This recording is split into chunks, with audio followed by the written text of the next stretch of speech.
आप सभी को ज्येष्ठ अमावस्या की ढेरों शुभकामनाएं। नमस्कार, देवभूमि चैनल में आपका स्वागत है। आज के इस वीडियो में हम बात करेंगे ज्येष्ठ अमावस्या की। जेठ के महीने की जो अमावस्या है, जो जून में आने वाली अमावस्या होगी, ये कब है, किस समय आपको पूजा पाठ और दान पुण्य का काम करना चाहिए, शुभ मुहूर्त क्या है, विधि क्या है, पूजा किस प्रकार से करें, पितरों का तर्पण आप घर पर कैसे कर सकते हैं, अगर पंडित जी आपको नहीं मिल रहे हैं तो आप क्या करें, क्या ज़रूरी है कि हर बार अमावस्या पर पितरों के निमित्त किसी ब्राह्मण को बुलाकर भोजन ही कराया जाए। साथ में आपको बताएंगे वट सावित्री व्रत वो किस दिन करना है और अमावस्या की पूजा की जो विधि है वो क्या है, क्या दान आपको करना चाहिए। तो संपूर्ण जानकारी अमावस्या के बारे में आपको आज के इस वीडियो में प्राप्त होगी। जो जानकारी होगी वो सारी ऑथेंटिक होगी, शास्त्रों पर आधारित होगी और पंचांग पर आधारित होगी। आप सभी जानते हैं कि हमारा ये जो चैनल है देवभूमि, ये ज्योतिष संस्थान का अपना चैनल है, जिसमें ज्योतिषाचार्य द्वारा बताई गई सभी जानकारी पंचांग पर और शास्त्रों में वर्णन पर आधारित होती है। कोई भी झूठी जानकारी या कॉपी पेस्ट जानकारी यहाँ पर नहीं होती है। कोई जानकारी गूगल से उठाई हुई नहीं होती है। जो शास्त्र कहते हैं, जो पंचांग कहता है, उसी के आधार पर ज्योतिषाचार्य हमारे यहाँ पर वर्णन करते हैं। तो जानकारी को पूरा सुनिएगा। वीडियो जो है वो बहुत ही महत्वपूर्ण होने वाला है। हो सके तो आप इसको अधिक से अधिक लोगों तक पहुँचाएँ, क्योंकि इससे सभी लोग सही लाभ ले पाएंगे। और जब वो लाभ लेंगे, भगवान की पूजा करेंगे, तो उन्हें जो पुण्य की प्राप्ति होगी उसका 10% पुण्य आपको भी प्राप्त होगा। वीडियो के कमेंट बॉक्स में ओम नमः शिवाय लिखना ना भूलें। इससे प्रभु भोलेनाथ प्रसन्न होंगे और आपकी सभी इच्छाएं पूरी करेंगे। आइए बढ़ते हैं वीडियो की तरफ। बात करते हैं ज्येष्ठ अमावस्या। जेठ के महीने के सभी व्रत और त्यौहार महत्वपूर्ण होते हैं, क्योंकि ये वह महीना होता है जिस समय गर्मी अपने प्रचंड वेग पर होती है, सूर्यदेव अपने प्रचंड रूप में होते हैं। इसीलिए इस समय किए जाने वाले सभी व्रत, त्योहार और दान पुण्य के कार्य अधिक महत्वपूर्ण माने गए हैं और उनसे अधिक पुण्य की प्राप्ति होती है। जेठ के महीने में आने वाली जो अमावस्या है उसे ज्येष्ठ अमावस्या कहते हैं। ये अमावस्या शनिश्चरी अमावस्या के नाम से भी जानी जाती है।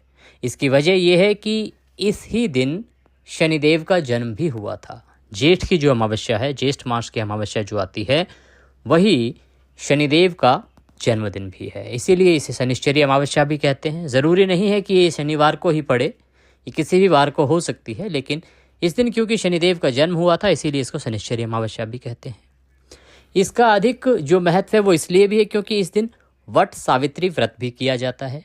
वट सावित्री व्रत आपने सुना ही होगा, सत्यवान सावित्री की कथा आपने सुनी होगी, जिसमें किस प्रकार से यमराज सत्यवान के प्राण को लेकर चले गए थे और फिर सावित्री अपने पति के प्राण को वापस लाने के लिए यमराज से लड़ गई थी और आखिरकार यमराज को सावित्री के सामने झुकना पड़ा, उसके सतीत्व के सामने झुकना पड़ा और उसने किस प्रकार से यमराज ने सत्यवान को जीवन दान दिया।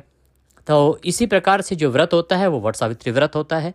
पति की लंबी उम्र के लिए होता है, उसके स्वास्थ्य की अच्छी कामना के लिए होता है। वट सावित्री व्रत भी ज्येष्ठ अमावस्या को ही किया जाता है।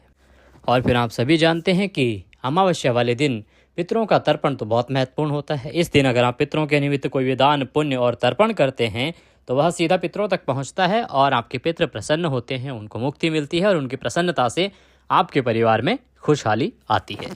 बात कर लेते हैं पूजा विधि की कि आप अमावस्या वाले दिन किस प्रकार से क्या पूजा विधि होनी चाहिए। अमावस्या वाले दिन आपको ब्रह्म मुहूर्त में उठना चाहिए। अगर ब्रह्म मुहूर्त में नहीं उठ पाते हैं तो सूर्य उदय से पहले अवश्य ही उठ जाएं। उठकर हो सके तो किसी पवित्र नदी में स्नान करें। आज की व्यस्तता में आप सभी पवित्र नदी में नहीं जा सकते हैं तो आप घर पर स्नान कर सकते हैं, लेकिन स्नान करते समय जो पानी आप भरें उसमें थोड़ा सा गंगाजल मिला लें तो उससे वह गंगा स्नान का फल मिलेगा। क्योंकि सर्वोत्तम माना गया है कि इस दिन गंगा नदी में स्नान ज़रूर करना चाहिए। अगर आप नहीं कर सकते हैं तो आप इस प्रकार से थोड़ा गंगाजल बाल्टी में मिला लीजिए और उस गंगाजल से जो आप स्नान कर रहे हैं उसका फल प्राप्त कीजिए। इस दिन पितरों का तर्पण भी करना चाहिए। तो आप स्नान आदि करके सूर्य को जल दें। सूर्य को जल दे के आपका जो मंदिर है उसको साफ़ करें। वहाँ पर जो तस्वीरें हैं उन सभी को स्नान कराएं। स्नान करा के रौली कुमकुम आदि का तिलक लगाएं। रौली कुमकुम आदि का तिलक लगा के अगर आपके पास पुष्प हैं तो पुष्प अर्पित करें, माला है तो माला पहनाएं, घी का दिया जलाएं और उसके बाद आप पितरों का तर्पण करेंगे। पितरों का तर्पण करने के लिए देखिए आप किसी ब्राह्मण को बुला सकते हैं भोजन के लिए। ब्राह्मण को भोजन के लिए निमंत्रण दे के आएँ, भोजन बनाएं और ब्राह्मण को भोजन कराएं और उससे पहले उनको पितरों का तर्पण कराएं। अगर आप नहीं बुला रहे हैं तो एक और कार्य ये हो सकता है कि आप कोई भी सामान लाइए, एक दूध का पैकेट ले लीजिए, एक दर्जन आधा दर्जन केले ले लीजिए या कोई एक बिस्किट का पैकेट ले लीजिए, कुछ दक्षिणा रखिए, उसका संकल्प करिए और वह किसी ब्राह्मण को दे दीजिए या मंदिर में दे आइए। इससे भी आप अपने पितरों का तर्पण कर सकते हैं, पितरों को प्रसन्न कर सकते हैं। संकल्प करना आवश्यक है। संकल्प की बड़ी साधारण सी विधि है।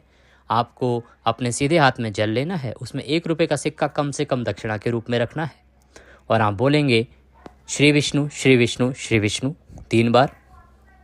अपना नाम, अपना गोत्र, स्थान, जिस स्थान पर आप बैठ के संकल्प कर रहे हैं वहाँ का मकान नंबर, वहाँ के क्षेत्र का नाम, शहर का नाम, अमावस्यायाम पुण्यतिथियों, अमुक वासरायाम, जो भी उस दिन वार है, इस बार जैसे शुक्रवार है तो शुक्रवासरायाम, अमावस्यायाम पुण्यतिथियों, पितृ निमित्तार्थाय, किसी भी पितृ के, अगर किसी एक पितृ के लिए आप वह तर्पण कर रहे हैं, दान कर रहे हैं तो उनका नाम लीजिए, दादाजी, नानी जी, जो भी है नाम है उनका वो लीजिए।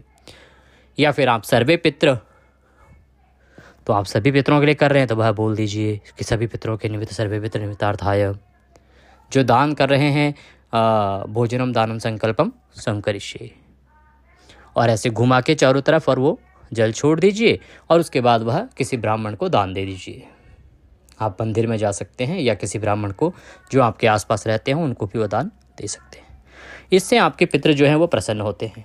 इस दिन आपको कुछ नियमों का पालन करना चाहिए, अपने आप को पवित्र बना के रखना चाहिए। आपको किसी भी प्रकार के भोग विलास में नहीं पड़ना चाहिए, किसी तामसिक पदार्थ का भोजन नहीं करना चाहिए, क्योंकि ये अमावस्या जो है बहुत ही महत्वपूर्ण होती है। अमावस्या के दिन आपको इस प्रकार के कामों से बचना चाहिए, अन्यथा आपको बहुत ही हानि हो सकती है। अब बात आती है वट सावित्री व्रत की। अगर आप इस दिन वट सावित्री व्रत कर रहे हैं तो आप वट सावित्री व्रत के लिए बरगद पे जाएंगे, बरगद का पेड़ कोई ढूंढेंगे, बरगद का पेड़ जहाँ पे होगा वहाँ पर सूत से 7 बार धागे लपेटेंगे, 7 परिक्रमा करेंगे और उस बरगद की पूजा करेंगे। अब बात ये आती है कि ये जो अमावस्या है ये है कब और आपको ये सब करना कब है, शुभ मुहूर्त क्या है। पंचांग के अनुसार ज्येष्ठ अमावस्या की जो शुरुआत है वो हो रही है 5 जून 2024 को रात्रि 7:54 पर और इस तिथि का समापन होगा 6 जून 2024 को शाम 6:07 पर। इस प्रकार से जो अमावस्या है वो मनाई जाएगी 6 जून को। 6 जून 2024 को अमावस्या है। इस दिन आप पितरों का तर्पण करेंगे, अपना दान पुण्य का कार्य करेंगे और अमावस्या के निमित्त जो भी कार्य आपको करने हैं या वट सावित्री व्रत आपको करना है तो वो इसी दिन किया जाएगा। इस दिन ब्रह्म मुहूर्त का समय रहेगा सुबह 4:02 से 4:42 तक। इस समय में आप स्नान दान कर सकते हैं और इसके अलावा सूर्योदय के बाद की अगर आप बात करें तो 5:23 के बाद भी 5:23 से और 7 बजे तक का जो समय है वह भी उत्तम समय में है, उसमें आप दान पुण्य के कार्य कर सकते हैं।